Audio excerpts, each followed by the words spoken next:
స్థానిక సంస్థల ఎన్నికల్లో బీఆర్ఎస్ పార్టీ జెండా ఎగురవేయాలని హుజూరాబాద్ ఎమ్మెల్యే పాడి కౌశిక్ రెడ్డి కార్యకర్తలకు పిలుపునిచ్చారు.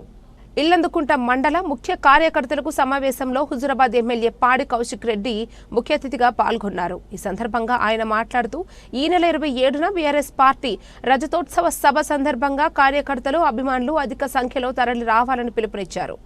ఈ సందర్భంగా హుజూరాబాద్ ఎమ్మెల్యే పాడి కౌశిక్ రెడ్డి మాట్లాడుతూ కాంగ్రెస్ ప్రభుత్వం 6 గ్యారెంటీల పేరిట హామీలు ఇచ్చి అధికారంలోకి వచ్చిన వెంటనే వాటినన్నిటినీ విస్మరించడం జరిగిందని పేర్కొన్నారు. తెలంగాణ రాష్ట్రంలోని ప్రజలు కాంగ్రెస్ ప్రభుత్వ వైఖరి పట్ల నిరసన వ్యక్తం చేయడమే కాకుండా ఆ పార్టీకి ఎవరు కూడా అనుకూలంగా లేరని, స్థానిక సంస్థల్లో గెలుపు సాధించేందుకే యువ వికాసం పేరిట పథకాలను అమలు చేస్తూ కాంగ్రెస్ ప్రభుత్వం కపట రాజకీయం చేస్తుందని అన్నారు.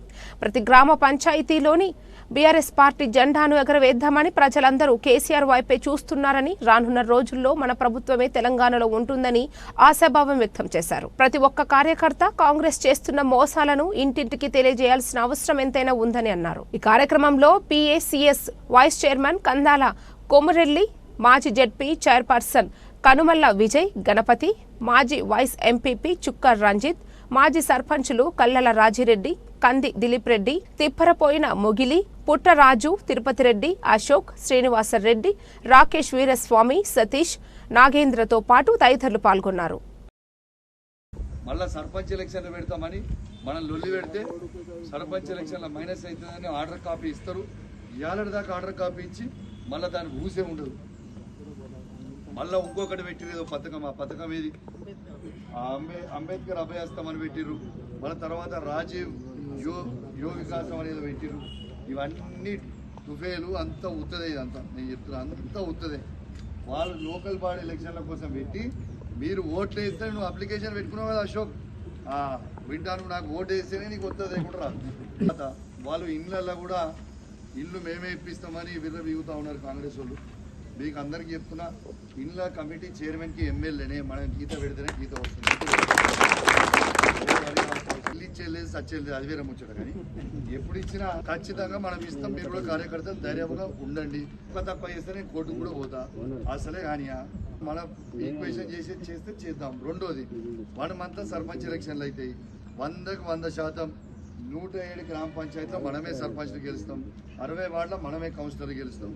ఎవరు ఊర్లో వాళ్ళే చైర్మన్ సర్పంచ్. సో మన సర్పంచ్ కూడా గెలుచుడు చాలా చాలా ముఖ్యం. నాతో పాటు ఎమ్మెల్యేగా నేను చైర్మన్ ఉంటా. గ్రామంలో ఉన్న సర్పంచ్ చైర్మన్, వార్డులలో ఉన్న కౌన్సిలర్ చైర్మన్. సో ఇవన్నీ కూడా గుర్తుపెట్టుకోండి. మనకు చాలా ఈజీగా అవుతుంది రేపు అనుకున్న దానికి చేసుకుంటే. కాబట్టి లోకల్ బాడీస్ మనం ఏదేమైనా సరే గెలవాల్సిందే. అంతే. ఇది ఏమన్నా కానీ 18 గ్రామ పంచాయతీలో 18 సర్పంచ్లు గెలవాలి, 18 చేయాలి. కాంగ్రెస్ పార్టీ వాళ్ళది కూడా ఖచ్చితంగా వాళ్ళు 6 గ్యారెంటీలు ఇచ్చి చెప్పారు. మనం వాళ్ళు మోసం చేసేది ఆల్రెడీ అంత ప్రపంచం అంతా తెలుసు. మళ్ళీ మీరు కూడా చెప్పాల్సిన అవసరం ఉన్నది. ఖచ్చితంగా చెప్పండి. చేసే 6 గ్యారెంటీలు ఏ విధంగా మోసం చేస్తున్నారు, ఎట్లా మోసం చేస్తున్నారు. ప్రతి మహిళకి 2500 ఇస్తామన్నారు. ఎక్కడిచ్చి 2000? కేసీఆర్ గారు చేసిన 2000 రూపాయల పెన్షన్ని 4000 చేస్తామన్నారు. 4000 ఎక్కడికి పోయింది? కేసీఆర్ గారు ఇచ్చిన 4000 వికలాంగుల పెన్షన్ని 6000 చేస్తామన్నాం. అదేటి పోయింది? కేసీఆర్ గారు ఇచ్చే కేసీఆర్ కిట్ని బంద్ చేసిర్రు. కళ్యాణ లక్ష్మి కేసీఆర్ గారు ఇస్తుంటే తులం బంగారం ఇస్తున్నాడు. తులం బంగారం ఎటు పోయింది? అలా 200 యూనిట్లు ఫ్రీ ఇస్తాన్నారు కరెంటు. ప్రతి గ్రామంలో 50 నుంచి 60% మందికి వస్తుంది. ఇంకా 40% మందికి అయితే వస్తూనే లేదు. సబ్సిడీ ఇస్తామన్నారు 500 రూపాయలు. ఎవరికి వస్తుంది సబ్సిడీ? ఎవరికైనా ఐడియా ఉందా అసలు సబ్సిడీ వచ్చేది? అసలు సబ్సిడీ వచ్చేది తెలియదు, మనకు పోయేది తెలియదు. అసలు ఇవన్నీ కూడా మనం చర్చ పెట్టాల్సిన అవసరం ఉంది. ముఖ్యమంత్రి స్వయంగా టకీ టకీ టకీ అని మీకు రైతు బంధు ఇస్తామన్నాడు. రైతు రుణమాఫీ ఇలా ప్రతి రైతుకి ఉరికిపోయి 2 లక్షల రూపాయలు రుణమాఫీ చేసుకోర్రి.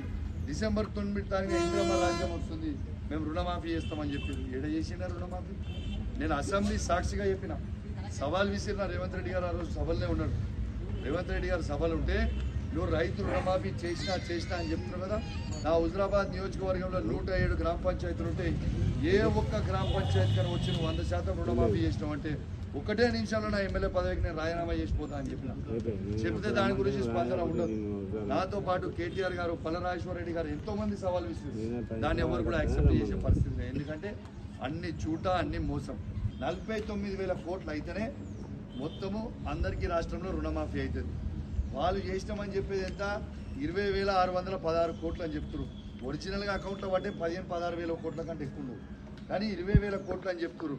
ఇంకా 29,000 కోట్లు చేయాల్సిన అవసరం ఉంది. మీ అందరికి కూడా ఇంకోటి చెప్తున్నా, కాంగ్రెస్ ప్రభుత్వం 20,000 కోట్లు చేస్తే కేసీఆర్ గారి ప్రభుత్వం 29,000 కోట్లు చేసింది. ఇది కూడా మీరు గుర్తుపెట్టుకోండి. మళ్ళా తెలంగాణ ప్రజల కోసం కొట్లాడేది అది రైతులే కావచ్చు, మహిళలే కావచ్చు, దళితులే కావచ్చు, బీసీలే కావచ్చు, ఎవరైనా కావచ్చు, మళ్ళా కొట్లాడేది కేసీఆర్ గారి గులాబీ జెండాని మాత్రం